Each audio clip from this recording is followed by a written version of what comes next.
ഒരു പുതിയ ലോകക്രമം വന്നു വന്നില്ല എന്ന ഘട്ടത്തിൽ നിൽക്കുകയാണ് ഇപ്പോൾ. ട്രംപ് അമേരിക്കയിൽ വന്നു, ട്രംപ് ആകെ ഉടച്ചു വാർക്കുന്നു, ലോകം അമ്പരപ്പിൽ നിൽക്കുന്നു, ലോക വിപണികൾ വലിയ തോതിൽ അഫക്റ്റഡ് ആകുന്നു. ഇന്ത്യൻ വിപണിയും സ്വർണ്ണ വിപണി ഒഴിച്ച് ഓഹരി വിപണിയും റുപ്പിയും എല്ലാം തന്നെ തകർച്ചയിലാണ്. ഈ പശ്ചാത്തലത്തിലാണ് നരേന്ദ്രമോദിയുടെ അമേരിക്ക സന്ദർശനം. സാമ്പത്തിക പശ്ചാത്തലം മാത്രമല്ല കേട്ടോ, അമേരിക്ക അവിടെ നിന്ന് കുടിയൊഴിപ്പിച്ച 104 ഇന്ത്യക്കാരെ തിരിച്ചയച്ചു.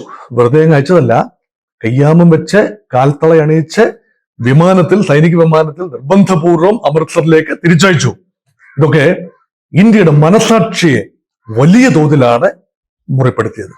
ഇന്ത്യയുടെ നഷ്ടപ്പെട്ടു പോയ ഒരു ഒരു ഒരു ഒരു ഒരു നമ്മുടെ ഒരു അഭിമാന ബോധം നഷ്ടപ്പെട്ടു. ഇത് പകരം ചോദിക്കണമെന്ന് ചിന്തിക്കുന്നവരുണ്ട്. പക്ഷെ പകരം ചോദിക്കുക എന്നത് മാത്രമല്ല, ഈ ഒരു പ്രതിഷേധമെങ്കിലും ഔപചാരികമായി നടത്താൻ കിട്ടുന്ന ഏറ്റവും ആദ്യ അവസരമാണ് ഇന്ത്യൻ പ്രധാനമന്ത്രിയുടെ അമേരിക്ക സന്ദർശനം. ഡൊണാൾഡ് ട്രംപ് അധികാരത്തിൽ എത്തിയതിനു ശേഷം ഒരു ഇന്ത്യൻ നേതാവ് ആദ്യമായി അവിടെ സന്ദർശിക്കുകയാണ്. സത്യപ്രതിജ്ഞ ചടങ്ങിൽ വിദേശകാര്യമന്ത്രി ശ്രീ എസ് ജയശങ്കർ സന്ദർശിച്ചു, തിരിച്ചു വന്നു. ഓണറബിളായി അദ്ദേഹത്തെ കരുതി. പ്രധാനമന്ത്രി നരേന്ദ്രമോദിയെ ക്ഷണിച്ചില്ല എന്നതിനെ കുറിച്ച് ആക്ഷേപമുണ്ടായി. ആ ആക്ഷേപത്തിന് കാര്യമായ, നീതിപൂർവമായ, ന്യായമായ ഒരു മറുപടി, വിശദീകരണം നൽകാൻ വിദേശകാര്യ മന്ത്രാലയത്തിനോ പ്രധാനമന്ത്രിയുടെ ഓഫീസിനോ കഴിഞ്ഞില്ല എന്നത് പ്രസ്താവയോഗ്യമാണ്. അതുകൊണ്ട് ഈ ആശങ്കകളെല്ലാം, ആകാംക്ഷകളെല്ലാം ദൂരീകരിക്കുന്ന രീതിയിലാവുമോ പ്രധാനമന്ത്രി നരേന്ദ്രമോദിയുടെ ദ്വിരാഷ്ട്ര സന്ദർശനം? ദ്വിരാഷ്ട്രം എന്ന് പറയുമ്പോൾ ഇപ്പോൾ അദ്ദേഹം ഫ്രാൻസിലാണ്. 10-ാം തീയതി, കഴിഞ്ഞ ദിവസവും ഈ 12-ാം തീയതിയും ഫ്രഞ്ച് നേതാക്കളുമായി സംസാരമുണ്ട്. അത് പ്രധാനമായും ഒരു സാമ്പത്തിക ക്രമീകരണത്തെ കുറിച്ചാണ്. India middle east Europe economic corridor 2023 G20 സമ്മേളനത്തിൽ ഇന്ത്യ ആതിഥ്യം നൽകിയ അതിലെ G20 സമ്മേളനത്തിൽ പ്രഖ്യാപിച്ചതും പിന്നീട് ഗാസ യുദ്ധം മൂത്തപ്പോൾ നടക്കാതെ പോയതുമായ ആ ഒരു പ്രഖ്യാപനം, അത് ഇങ്ങനെ ഇന്ത്യൻ മനസ്സുകളിൽ ചിറക് വിരിച്ച് നിൽക്കുകയാണ്. മോദിയുടെ വലിയൊരു ആഗ്രഹവുമാണ്, ഇന്ത്യയുടെ ഭരണകൂടത്തിന്റെ ഒരു ആഗ്രഹമാണ്. പറഞ്ഞു വെച്ചത് പ്രവർത്തിക്കണം. അങ്ങനെയെങ്കിൽ France is N important cog in the scheme of things.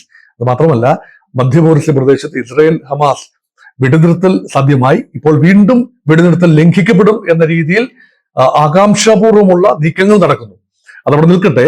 Assuming that peace ultimately prevails in West Asia, അങ്ങനെയെങ്കിൽ സൗദി അറേബ്യയും ഇസ്രയേലും എല്ലാം ഇതിന്റെ പങ്കാളികളാണ്. UAEയും എല്ലാം തന്നെ ഈ ട്രേഡ് കോറിഡോറിന്റെ ഇന്ത്യ സമുദ്രത്തിൽ നിന്നും, ഇന്ത്യ സമുദ്രത്തിലൂടെ ആ മേഖലയിലെത്തുകയും മധ്യപൗരസ്യ പ്രദേശത്തെത്തുകയും അത് റോഡ് മാർഗം അത് കടന്നതിന് ശേഷം വീണ്ടും സമുദ്രമാർഗം മെഡിറ്ററേനിയൻ തീരത്തെ യൂറോപ്യൻ രാജ്യങ്ങളിലെല്ലാം, ഇറ്റലിയിലേക്കും ഫ്രാൻസിലേക്കും ജർമ്മനിയിലേക്കും സ്പെയിനിലേക്കും ഇംഗ്ലണ്ടിലേക്കും ഒക്കെയുള്ള ചരക്ക് നീക്കം, അത് അങ്ങോട്ടും ഇങ്ങോട്ടുമുള്ളത് സുഗമമാകണം. ഇതാണ് ഇന്ത്യയുടെ ആഗ്രഹം.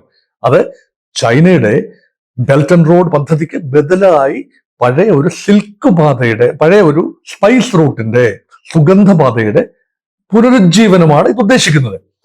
അങ്ങനെ സാധ്യമാകണമെങ്കിൽ ഫ്രാൻസിൽ നിന്നും അനുകൂലമായ നിലപാടുണ്ടാകണം. ഓരോരോ രാജ്യങ്ങളും, ഇന്ത്യൻ പ്രധാനമന്ത്രി മറ്റു രാജ്യങ്ങളും സന്ദർശിക്കും പിന്നീട്. പക്ഷെ ഫ്രാൻസിൽ നിന്നും കാര്യങ്ങൾ അനുകൂലമായി വരണം. കാരണം ഒരു പ്രധാനപ്പെട്ട സന്ദർശനമാണ് ഫ്രഞ്ച് സന്ദർശനം. ഫ്രാൻസിൽ നിന്നും റഫാൽ വിമാനങ്ങൾ നമ്മൾ വാങ്ങി. ഫ്രാൻസുമായുള്ള ഉഭയകക്ഷി ബന്ധങ്ങൾ ഇമ്മാനുവൽ മാക്രോണുമായ ചർച്ചയിൽ കൂടുതലായി ഉരുത്തിരിഞ്ഞു വരും.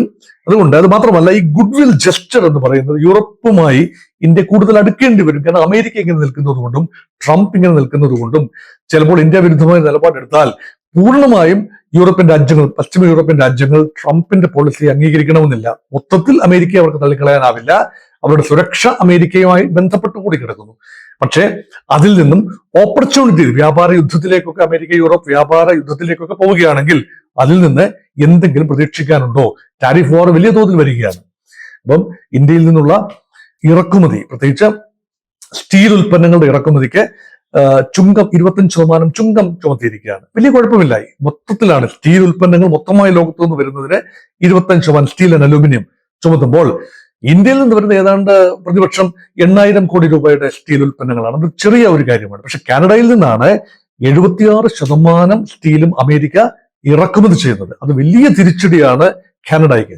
അപ്പൊ കാനഡയ്ക്കും യൂറോപ്യൻ രാജ്യങ്ങൾക്കും ഒക്കെ ഉണ്ടാകുന്ന നഷ്ടം മറ്റേതെങ്കിലും രീതിയിൽ സ്റ്റീലല്ല മറ്റ് ഉൽപ്പന്നങ്ങളുടെ കയറ്റുമതിയിലൂടെ പരിഹരിക്കാനാവുമോ എന്ന പ്രതീക്ഷയിലാണ് ഇന്ത്യൻ പ്രധാനമന്ത്രി നരേന്ദ്രമോദി അറ്റ്ലാന്റിക് സമുദ്രം കടന്ന് അതിനുശേഷം അമേരിക്കയിലേക്ക് പോകുന്നു. അമേരിക്കയിൽ ഡൊണാൾഡ് ട്രംപുമായി അദ്ദേഹത്തിന് കൂടിക്കാഴ്ചയുണ്ട്.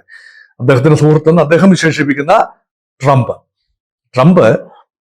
ആദ്യ 2 ആഴ്ച അധികാരം ഏറ്റെടുത്തതിന് ശേഷം ആദ്യ 2 ആഴ്ച ചെയ്തതൊന്നും തന്നെ ഇന്ത്യക്ക് എത്ര ഗുണകരമോ സ്വീകാര്യമോ ആയിരുന്നില്ല. അതേക്കുറിച്ച് ഉറക്കെ അഭിപ്രായം പറയാൻ ഇന്ത്യ ഇതുവരെ തയ്യാറായില്ല എന്ന് മാത്രം. അഭയാർത്ഥികളെ, ഇന്ത്യൻ കുടിയേറ്റക്കാരെ അല്ലെങ്കിൽ അനധികൃത കുടിയേറ്റക്കാരെ അയച്ചു തുടങ്ങി. 104 പേര് തിരിച്ചെത്തി. ഇനി ഒരു 94 പേരുടെ കണ്ടൻജന്റ് വെയിറ്റ് ചെയ്യുന്നു. അധികം താമസിക്കാതെ പക്ഷേ മോദിയുടെ സന്ദർശനം കഴിഞ്ഞ ഉടനെ തന്നെ അവരും തിരിച്ചെത്തിയേക്കാം. നമുക്ക് വേണ്ടത് നമ്പർ 1, കുറച്ചുകൂടി ഓണറബിളായ രീതിയിൽ അവരെ ഐഡന്റിഫൈ ചെയ്യുകയും കണ്ടെത്തുകയും തിരിച്ചയക്കുകയും ചെയ്യുക.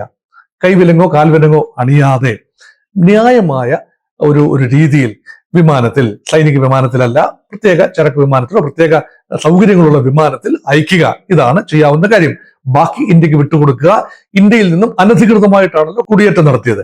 അപ്പോൾ ഇന്ത്യൻ നിയമവ്യവസ്ഥയ്ക്കുള്ളിൽ നിന്നുകൊണ്ട് അവരെ ശിക്ഷിക്കാനുള്ള അവകാശം, അനുവാദം ഇന്ത്യക്ക് ലഭിക്കത്തക്ക രീതിയിൽ സുഗമമായി പോകണമെന്നാണ് ആഗ്രഹം. പക്ഷേ ട്രേഡിന്റെ കാര്യം നമ്മൾ വലിയ പ്രതീക്ഷയാണ്. യഥാർത്ഥത്തിൽ ചൈനയുമായി വ്യാപാര യുദ്ധം നോക്കുമ്പോൾ ഇന്ത്യ വളരെ പ്രതീക്ഷയോടുകൂടി തന്നെയാണ് കാണുന്നത്. ഇന്ത്യ അമേരിക്ക വ്യാപാരത്തിൽ ഇന്ത്യക്ക് അടവിശിഷ്ട നിലയിൽ മെച്ചപ്പെട്ട ഒരു ബാക്ക്ഗ്രൗണ്ടാണ് ഇന്ത്യക്കുള്ളത്. അതായത് കയറ്റുമതിയാണ് കൂടുതൽ, അമേരിക്കയിലേക്കുള്ള കയറ്റുമതിയാണ് കൂടുതൽ. അമേരിക്കയിൽ നിന്ന് ഇന്ത്യയിലേക്ക് ഇറക്കുമതി ചെയ്യുന്നത് കുറവാണ്. അമേരിക്കയെ പ്രീതിപ്പെടുത്തുന്നതിന്റെ കൂടെ ഭാഗമായിട്ടാക്കണം കഴിഞ്ഞ ബഡ്ജറ്റിൽ അമേരിക്കയിൽ നിന്നും സ്പെസിഫിക്കായി ഇന്ത്യ ഇറക്കുമതി ചെയ്യുന്ന ഏതാനും ഇനങ്ങൾക്ക് ഇന്ത്യ ഇറക്കുമതി തീരുവ, കസ്റ്റംസ് ഡ്യൂട്ടി കുറച്ചുകൊണ്ടുവന്നത് കൺസിഡർ ചെയ്യാൻ ട്രംപ് ഒരുപക്ഷെ തയ്യാറായേക്കും. അത് മാത്രമല്ല, ലോകത്തോടെല്ലാം യുദ്ധം പ്രഖ്യാപിച്ച് നീങ്ങുമ്പോൾ ഇന്ത്യ എന്ന ഒരു തുരുത്തിനെ പൂർണ്ണമായി ഒഴിവാക്കണം എന്ന ചിന്ത ഒരുപക്ഷെ ഡൊണാൾഡ് ട്രംപിനുണ്ടാവില്ല. അതുകൊണ്ട് പ്രതീക്ഷയോടുകൂടി തന്നെയാണ് ഇന്ത്യ അമേരിക്ക ഒരു കരാറുകൾ, ഇന്ത്യ അമേരിക്ക ഒരു ചിന്ത, ഇന്ത്യ അമേരിക്ക വ്യാപാര ചർച്ചകൾ മുന്നോട്ട് പോകുന്നത്. സൈനികമാണ് പ്രധാനപ്പെട്ട ചിന്താ വിഷയം. സാമ്പത്തികം ഒരു വശം. സൈനികമായ കരാറുകളിൽ കൂടുതലായി ഏർപ്പെടുമോ? പ്രത്യേകിച്ച് വിമാനങ്ങൾ, F-16 പോലെയുള്ള വിമാനങ്ങൾ ഇന്ത്യക്ക് ഇറക്കുമതി ചെയ്യാൻ അല്ലെങ്കിൽ ഇന്ത്യക്ക് വാങ്ങിയെടുക്കാൻ കഴിയുമോ? അമേരിക്ക പറയുന്നത്, നിങ്ങളിപ്പോൾ ഒരു പോളിസി സ്വീകരിച്ചിട്ടുണ്ട്, റഷ്യയുമായി നിങ്ങൾ വലിയ തോതിലുള്ള ചങ്ങാത്തത്തിലാണ്. വിമാന ഇറക്കുമതിയുടെ സിംഹഭാഗവും റഷ്യയുമായിട്ടാണ്. ഇന്ത്യ റഷ്യ ജോയിന്റ് വെഞ്ചേഴ്സ് ഉണ്ട്. സുഖോയ് മുതലായ സുഖോയ് ഫൈറ്റേഴ്സ് റഷ്യയിൽ നിന്നും വരുന്നു. അതുപോലെ തന്നെ ബ്രഹ്മോസ് മിസൈൽ റഷ്യയുമായി ബന്ധപ്പെട്ട ഇടപാടുകളാണ്. സൈനിക ആവശ്യത്തിന് വേണ്ടി വലിയ തോതിൽ റഷ്യയുമായി ഇടപെടലുണ്ട്. മിഗ് വിമാനങ്ങളാണ് നമുക്ക് റഷ്യൻ നിർമ്മിത മിഗ് 29 വിമാനങ്ങളൊക്കെയാണ് ഇന്ത്യയുടെ വ്യോമസേനയുടെ പ്രധാന കരുത്ത്. ഇന്ത്യ ഡൈവേഴ്സിഫൈ ചെയ്യുന്നതിന്റെ ഭാഗമായി ബ്രിട്ടനിൽ നിന്നും ജാഗ്വാർ ആകട്ടെ, ഫ്രാൻസിൽ നിന്നും റഫാൽ ആകട്ടെ, അങ്ങനെ പല വിമാനങ്ങളും വാങ്ങുന്നു. പക്ഷെ അമേരിക്കയിൽ നിന്നുള്ള വിമാനങ്ങൾ വാങ്ങുന്നത് തുലവും പരിമിതമാണ്. ഈ വ്യോമസേനയ്ക്ക് വേണ്ടി അല്ലാതെയുള്ള ബോയിങ് വിമാനങ്ങൾ ഉൾപ്പെടെ വാങ്ങും. അത് ഫ്രാൻസിൽ നിന്നും ഒക്കെയാണ്. പിന്നെ ജെറ്റ് വിമാനങ്ങളൊക്കെ വാങ്ങുന്നു, ഇല്ല എന്നല്ല. പക്ഷേ സൈനിക വിമാന ഇടപാട്, അതുപോലെ മറ്റ് സൈനിക ഇടപാട്, ഇപ്പൊ ക്വാഡ് എന്നൊക്കെ പറയുന്നത് സൈനികമായ ഇടപാടല്ല, മറിച്ച് ഒരു ജോയിന്റ് എക്സർസൈസ്, നേവൽ എക്സർസൈസ് മാത്രമാണ്. അപ്പൊ സൈനിക രംഗത്തെ വർദ്ധിച്ചു വരുന്ന സഹകരണം തീർച്ചയായും ഇന്ത്യ പ്രതീക്ഷിക്കുന്ന ഒരു കാര്യമാണ്. മോദിയുടെ കണക്ക് പുസ്തകത്തിലും ട്രംപിന്റെ കണക്ക് പുസ്തകത്തിലും എന്തെങ്കിലും കാണണമെങ്കിൽ മോദി ട്രംപ് കൂടിക്കാഴ്ചയിൽ വ്യക്തമായ ചില പ്രഖ്യാപനങ്ങൾ ഉണ്ടാകണം, സാമ്പത്തിക പ്രഖ്യാപനങ്ങൾ ഉണ്ടാകണം, സഹകരണ, അതായത് ട്രേഡ് റിലേറ്റഡ് പ്രഖ്യാപനങ്ങൾ ഉണ്ടാകണം, ഇന്ത്യക്ക് കൂടെ അനുകൂലമാകുന്ന പ്രഖ്യാപനങ്ങൾ ഉണ്ടാകണം. അതുപോലെ സൈനികമായ പ്രഖ്യാപനങ്ങളും പ്രതീക്ഷിക്കുന്നുണ്ട്. അതുകൊണ്ട് വലിയ പ്രതീക്ഷയോടുകൂടി തന്നെയാണ് മോദിയുടെ 2 രാഷ്ട്ര സന്ദർശനത്തെ കാണുന്നത്. അത് മാത്രമല്ല, ഔപചാരികമായി മോദി ആശങ്ക ട്രംപിനെ അറിയിക്കുകയും അത് വാർത്തയാകുക, നമ്മുടെ മനുഷ്യാവകാശ വിരുദ്ധതയാണ്. കാലുകെട്ടി കൈകെട്ടി തടവുകാരെ പോലെ ഇന്ത്യയിൽ നിന്ന് കുടിയേറിയവരെ തിരിച്ചു കൊണ്ടുവരുന്ന ആ ഒരു പ്രവണതയാണ്. അതിനെതിരെ ഏത് വാക്കുകളിൽ ഇന്ത്യ പ്രതികരിക്കും എന്നതും പ്രത്യേകമായി നോക്കിക്കാണേണ്ട കാര്യമാണ്. അതുകൊണ്ട് ഫ്രാൻസിൽ നടക്കുന്ന AI ആർട്ടിഫിഷ്യൽ ഇന്റലിജൻസ് ഉച്ചകോടി, അത് ഇന്ത്യയും ഫ്രാൻസും സംയുക്തമായി അതിഥി വരുന്നതാണ്. അത് കഴിഞ്ഞ് അമേരിക്കയിൽ എത്തുമ്പോൾ എല്ലാ കണ്ണുകളും 3-4 ദിവസത്തേക്ക് അമേരിക്കയിലേക്കായിരിക്കും. അതുകൊണ്ട് ഈ വീഡിയോയെ അതിനുള്ള ഒരു കർട്ടൻ റൈസർ എന്ന നിലയിൽ മാത്രം കാണുക.